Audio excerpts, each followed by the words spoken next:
The clock read 8:42 a.m. as Malcolm Hayes pulled into the parking lot of the Phoenix Municipal Courthouse. The Arizona sun was already unforgiving, casting long, jagged streaks of light across the asphalt. Malcolm exhaled slowly, gripping the steering wheel for a brief second before stepping out. He hated being late.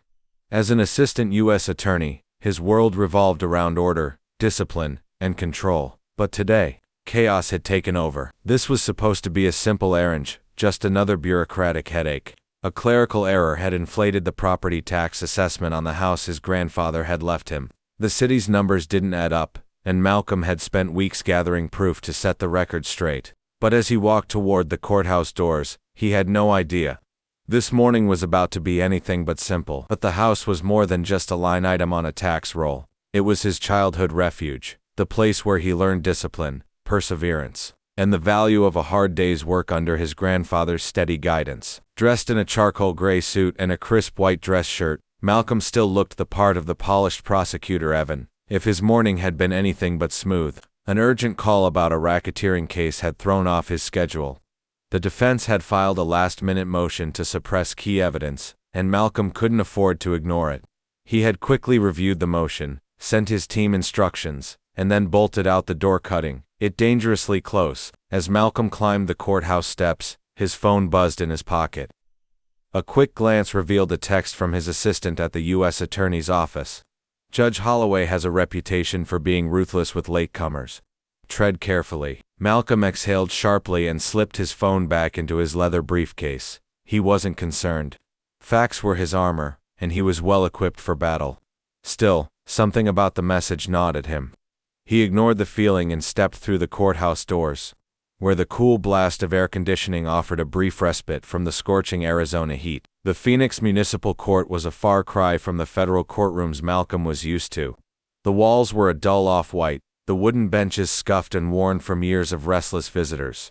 The air carried a faint mix of stale coffee and aged paper, a scent Malcolm had come to associate with the slow grind of local bureaucracy. Despite its tired appearance, the place buzzed with morning commotion. People clutched thick stacks of paperwork, their faces taut with stress, worried over traffic tickets, code violations, and civil disputes that, to them, felt monumental. Malcolm glanced at his watch. 8:50 a.m. 10 minutes. Not much time to navigate the maze of courtrooms. Following the narrow hallway, he passed murmuring attorneys and nervous claimants before stopping in front of a brass nameplate. Courtroom 204, Judge Benjamin Holloway. He straightened his tie, inhaled deeply, and pushed open the door. Inside, the courtroom was already filling up. Malcolm scanned the room, found a seat near the back, and sat down. As he flipped open his folder, he skimmed through his carefully prepared documents and financial records, a rock-solid case. Now, all he had to do was win. As Malcolm skimmed through his notes, the heavy wooden door at the front of the room creaked open.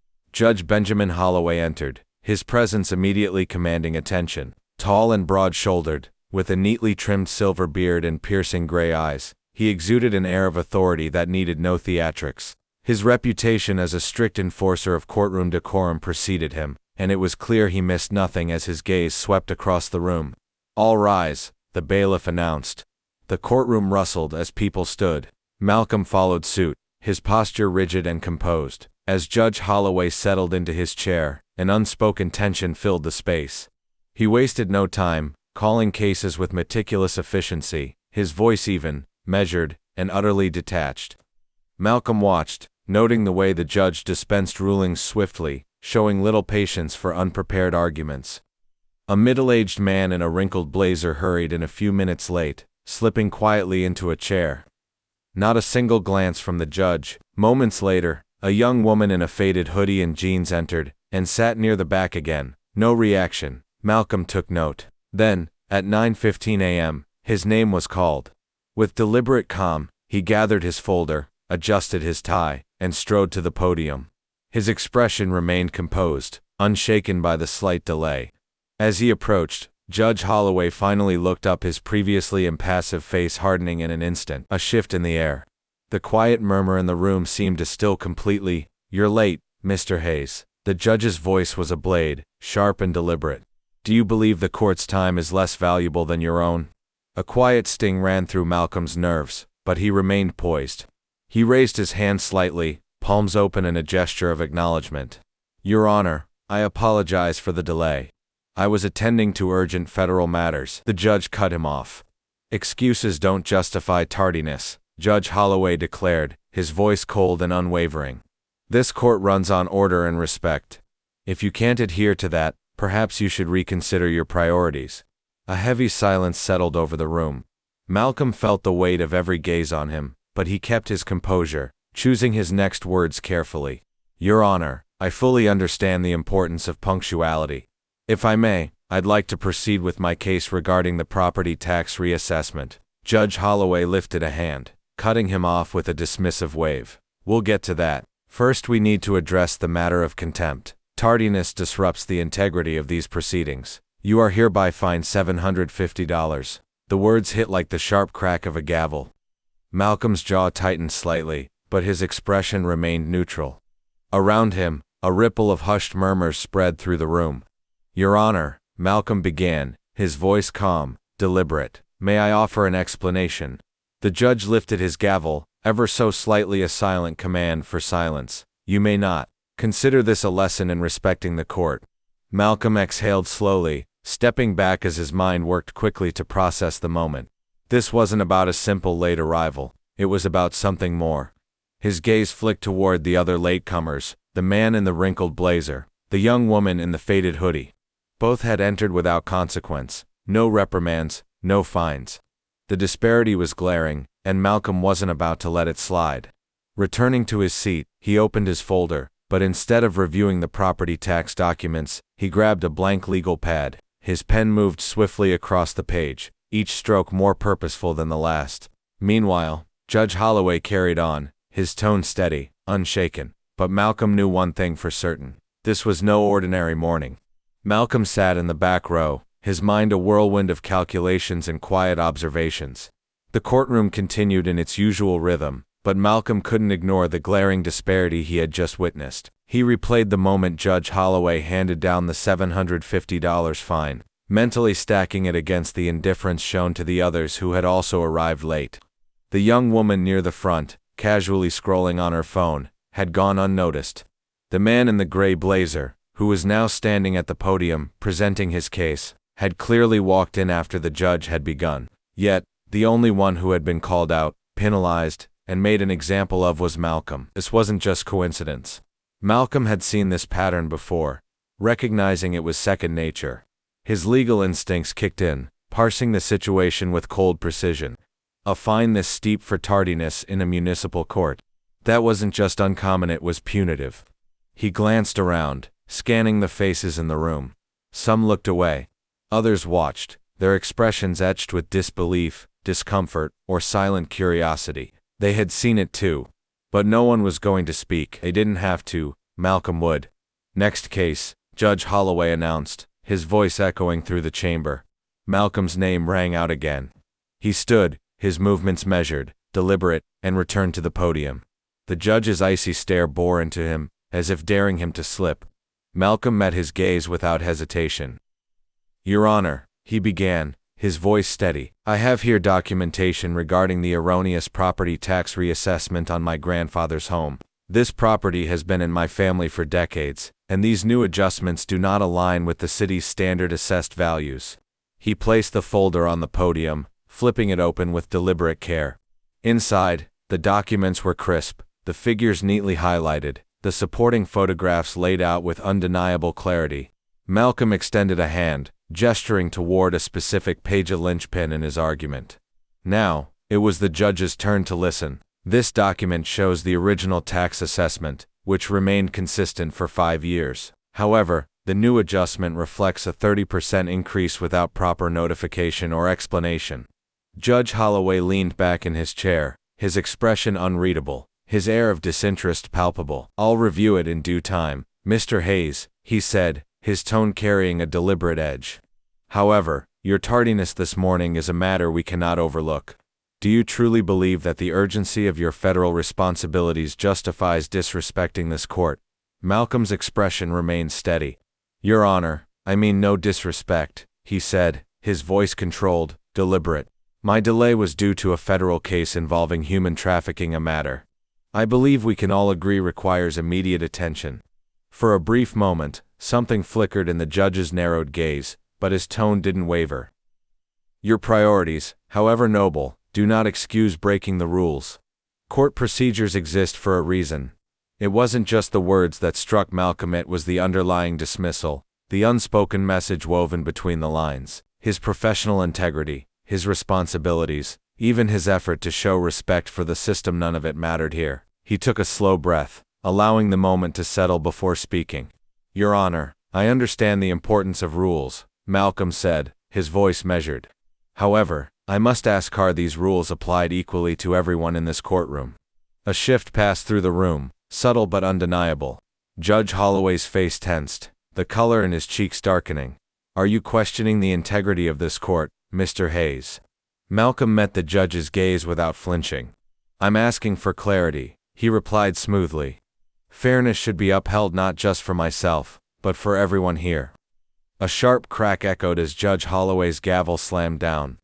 I will not tolerate accusations against this court, he declared. Your fine stands. Malcolm inclined his head slightly, his expression unreadable. Thank you, Your Honor. Malcolm returned to his seat, feeling the weight of the courtroom's eyes on him. Some gazes carried quiet admiration, others, a sense of trepidation, as if they weren't sure whether to be impressed or wary. This wasn't the first time Malcolm had encountered bias cloaked in authority, but something about this moment felt different. There was a palpable shift in the air and unspoken tension, as if the entire room was waiting to see what he would do next. He wasn't done, not by a long shot. Reaching into his jacket pocket, Malcolm pulled out his phone, discreetly typing notes. Not just for himself, but for something bigger. Across the room, a young law student, no older than 22, scribbled furiously in her notebook, her brows furrowed in a mix of awe and determination. She had seen what had happened. They all had. Malcolm gathered his briefcase, his thoughts already moving 3 steps ahead as he strode toward the exit. This was no longer about a property tax adjustment, or even a fine. This was about something much larger, something systemic. As he stepped outside, the crisp morning air offered no relief from the tension still lingering in his chest.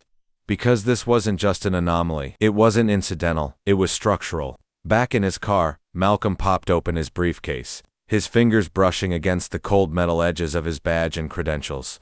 The golden emblem of the U.S. Attorney's Office gleamed in the Arizona sunlight, a silent reminder of the weight he carried on, the responsibility that came with it. He had made his decision. This case was far from over. This would be the first move. By the time Malcolm re-entered the courtroom, most of the morning cases had wrapped up. The energy in the room had shifted, but he wasn't here to let it fade into silence. I'm here on another matter, Your Honor, Malcolm said evenly, his voice steady and precise. Judge Holloway looked up, irritation flashing in his sharp gaze. If this isn't regarding your earlier business, you'll need to schedule an appointment, the judge said curtly. Malcolm didn't waver. With respect, Your Honor, he began, his tone carrying a quiet authority. I believe it's important to formally introduce myself. He reached into his jacket, pulling out his badge, holding it up just enough for everyone in the room to see. I'm Malcolm Hayes, Assistant United States Attorney for the District of Arizona. I've been with the Department of Justice for over a decade, specializing in cases involving human trafficking, corruption, and civil rights violations. A hush fell over the room. He let the moment settle before continuing. I came here this morning to dispute a property tax reassessment, Malcolm said, his voice even, deliberate. But I couldn't help but notice the disparity in how cases were handled here today. Judge Holloway's lips pressed into a thin, hard line. Mr. Hayes, if you feel there was a procedural issue, you are welcome to file a formal complaint, the judge said, his voice clipped. Malcolm inclined his head slightly, then lifted his notebook, flipping open to the pages he had been filling with meticulous notes. I've already begun documenting the events of this morning, Malcolm stated, his voice calm yet unmistakably firm. Not just my own treatment, but the differing responses to other latecomers, particularly along racial lines. As an officer of the court, I am obligated to report any patterns of bias or discrimination. The silence in the room was almost tangible. In the back row, the young law student hovered over her keyboard, typing furiously, her eyes wide with fascination and purpose.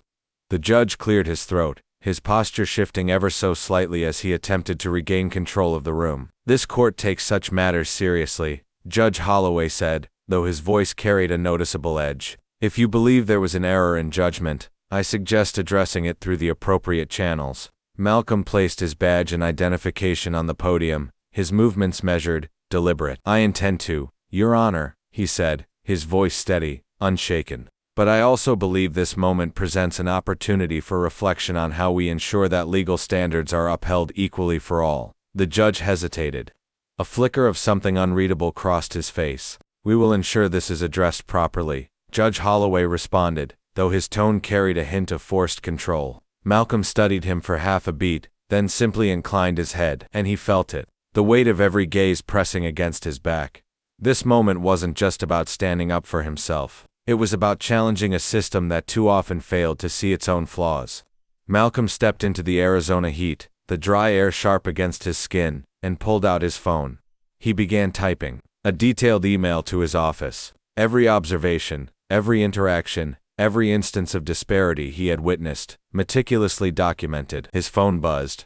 "Julia, did it go as expected?" she asked. Malcolm exhaled slowly, watching the courthouse doors behind him. "I believe it did," he said. "What happened today wasn't subtle. It's part of a pattern I've seen before, and I'm certain I'm not the only one who's experienced it." A sharp breath from the other end of the line. "I'll reach out to the Judicial Review Commission," Julia said, her voice turning crisp, professional. "This needs to be handled delicately but thoroughly. In the meantime, gather as much documentation as you can. If this goes public, we need to be ready." The call ended, but Malcolm's work was just beginning. Malcolm sat at his desk, surrounded by legal briefs and case files, piecing together every detail. And then the stories started coming in. Some whispered in confidence, others offered with bold defiance. A young black woman recounted being fined excessively for a minor parking violation, while a white man with multiple offenses had walked away with nothing more than a small fee. Another described how Judge Holloway had a habit of interrupting black defendants, rarely allowing them to fully explain their cases. The pattern was there, and Malcolm wasn't going to let it go unnoticed.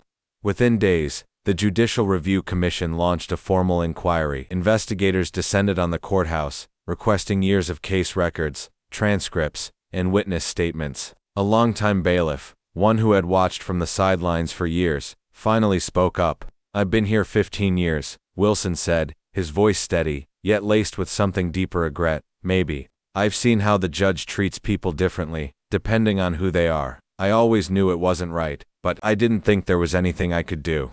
But now, the silence was breaking. Meanwhile, the story leaked into the local community. A young law student, the same one who had been furiously taking notes that morning, posted a detailed account of what she had witnessed. Within hours, it spread like wildfire, sparking outrage, igniting conversations, and drawing in stories from people who had seen it firsthand. Judge Holloway issued a public denial, dismissing the accusations as misinterpretations and misrepresentations. But privately, he felt the walls closing in. By the end of the first week, Malcolm's phone rang. "Julia, the findings so far are staggering," she said, her voice sharp, urgent. "The numbers don't lie, Malcolm. Black defendants in his courtroom were fined 3 times more often than white defendants for the same infractions. It's systemic." Malcolm leaned back in his chair, fingers tapping against his notepad, absorbing the weight of it. "What's the next step?" he asked. "We're taking this to the State Judicial Board," Julia said. Then, a pause. "And Malcolm, the media is not going to let this go." She was right. 4 days, the reports trended, each story fueling another. Thousands of people came forward, sharing their own experiences of courtroom discrimination. And as Malcolm sifted through case files, interview transcripts, and judicial records, the truth became undeniable. The numbers were devastating. Over the past 5 years, Judge Holloway had fined black defendants an average of 300% more than white defendants for similar offenses. Late arrivals from white defendants, often ignored. Late arrivals from black defendants, reprimands, fines, contempt charges, even requests for leniency were treated differently. This was a pattern, a system, a machine built on quiet, unchecked bias. And Malcolm, he was going to break it. Local activist groups joined the fight, their voices gaining momentum with each passing day. Outside the Phoenix Municipal Courthouse, protesters gathered, holding up signs that read, "Justice should be blind. End bias now."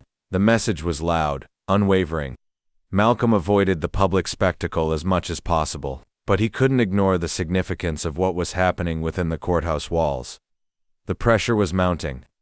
Staff members who had worked under Judge Holloway for years, many who had remained silent, finally spoke up.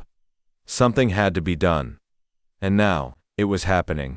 Meanwhile, Judge Holloway found himself increasingly alone. At first he dismissed the accusations as misinterpretations, a case of people seeing what they wanted to see, but the mounting evidence, it left him no room to hide. In a rare public statement, he expressed regret for any unintentional actions that may have caused harm, but the words rang hollow. Because the numbers didn't lie, and neither did the people who had lived through it. Despite the influx of attention, Malcolm remained grounded. He continued his work as a federal prosecutor, knowing that this fight for justice wasn't over, not by a long shot. Beyond Phoenix, the ripple effect began to spread. Other judges in Arizona faced scrutiny as activists and reporters started digging into court records.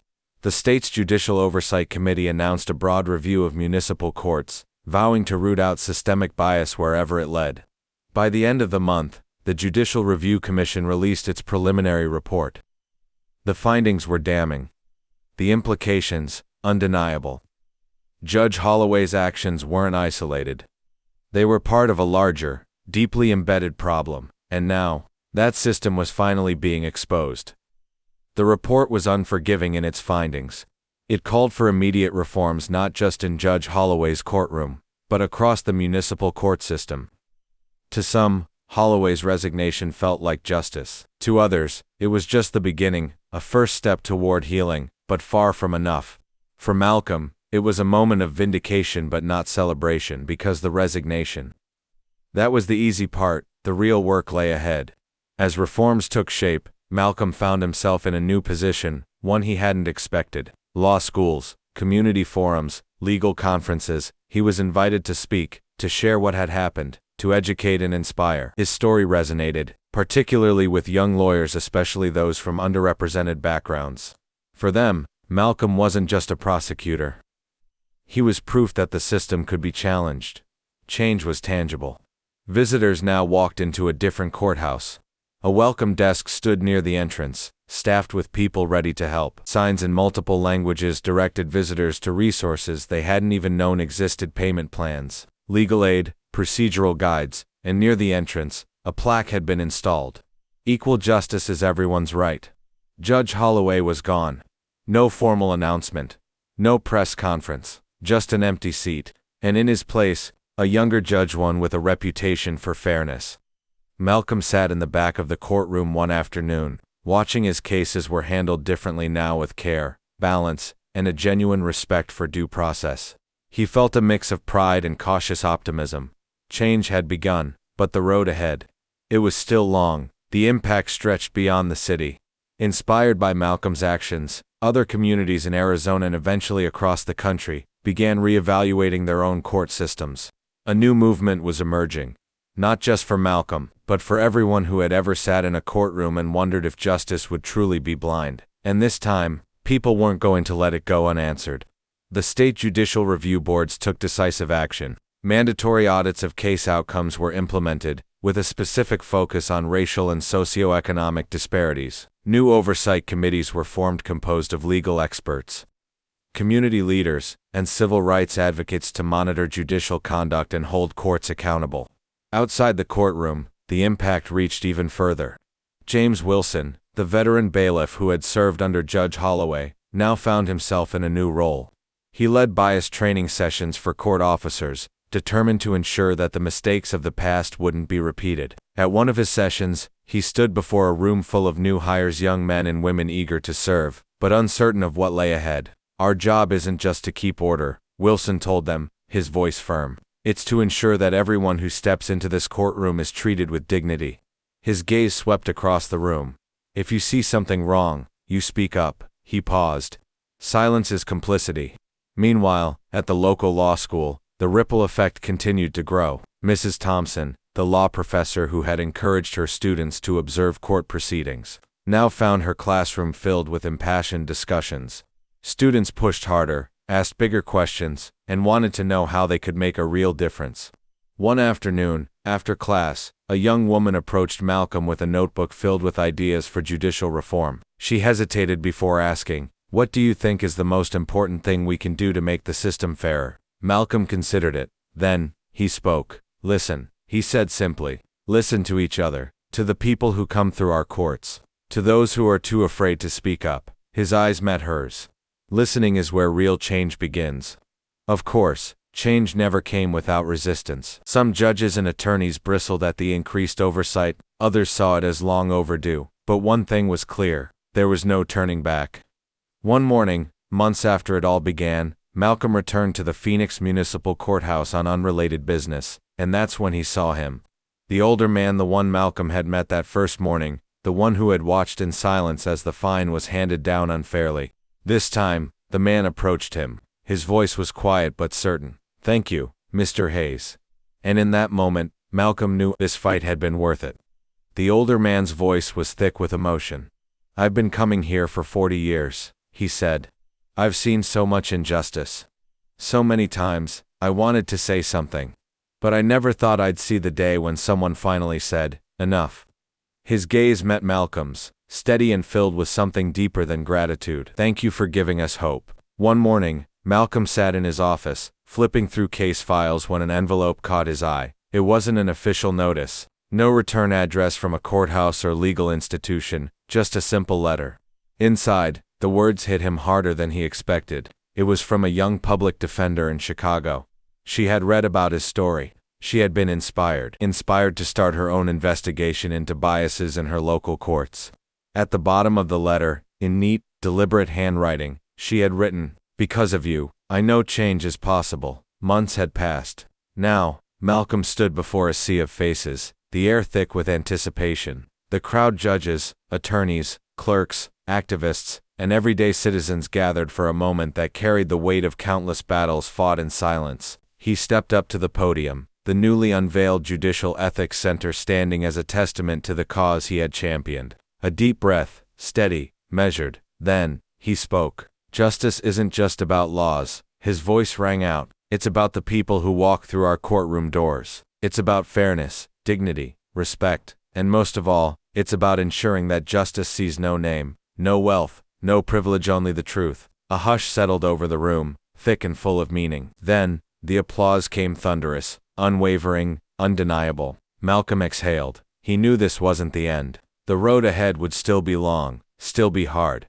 But today, they had taken a step forward. And that was how real change began.